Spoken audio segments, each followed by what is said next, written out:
Est-ce que quelqu'un a été vérifié le CV de Dominique Costagliola, le CV de Gilbert Deray, le CV de Karine Lacombe pour savoir si... Djillali Hanane. Fallait bien que vous trouviez quelque chose pour réagir parce qu'on ne vous entendait plus depuis 5 minutes. Bon, Djillali Hanane, qui est chef du service de réanimation de l'hôpital Poincaré. Vraiment, je l'apprécie beaucoup. Mais que dit-il ce matin dans Le Parisien? Dans ce contexte, dire « fini le bal masqué, terminer les jauges » me paraît en total décalage avec la réalité sanitaire du moment.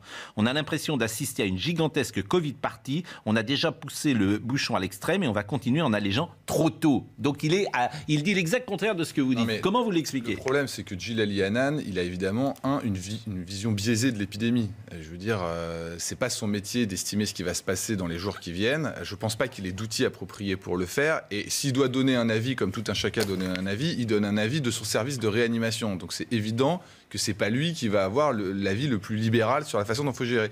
Maintenant, si on regarde la façon dont les choses évoluent et qu'on regarde les chiffres, il n'y a plus aucune raison de juger que ce qu'on met en place est proportionné par rapport à la situation. C'est qu'une question de proportionnalité.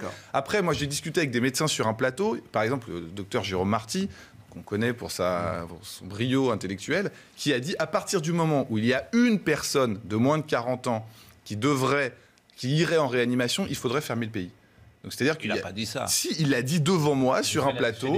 Il a dit à partir du moment où il y a une personne de moins de 40 ans, il n'y a pas de raison de ne pas sauver cette personne en levant les mesures. Il l'a dit devant moi. Donc c'est pour vous faire comprendre qu'il y a des gens qui ont complètement déraillé et qui sont partis de la question de la proportionnalité. Ça ne parle plus pour eux. C'est-à-dire c'est risque zéro, principe de précaution absolu. Écoutez, je crois qu'on n'a pas mesuré à quel point il y a eu un fanatisme sanitaire et notamment de la part de certains médecins de plateau qui en effet ont perdu la boule. Excusez-moi, je ne veux pas donner de nom, mais il y en a énormément. Je vais un tout petit peu plus loin. C'est-à-dire que les journaux qui ont... Moi, j'ai eu au moins une dizaine de personnes, de journalistes qui ont enquêté sur la véracité de ce que je disais, qui venaient me voir dans mon bureau et qui me demandaient de dérouler mon CV pendant 2 heures pour savoir si ce que je disais était juste. Est-ce que quelqu'un a été vérifié le CV de Dominique Costagliola, le CV de Gilbert Deray, le CV de Karine Lacombe ou de Djillali Hanane pour savoir s'ils avaient la capacité de prévoir la suite de Monsieur Duret, il est urologue. Vous étiez alarmiste, vous pouviez dire ce que vous voulez. Vous n'avez jamais vérifié que vous aviez la compétence pour Gilbert Deray, c'est l'un des spécialistes de néphrologie les plus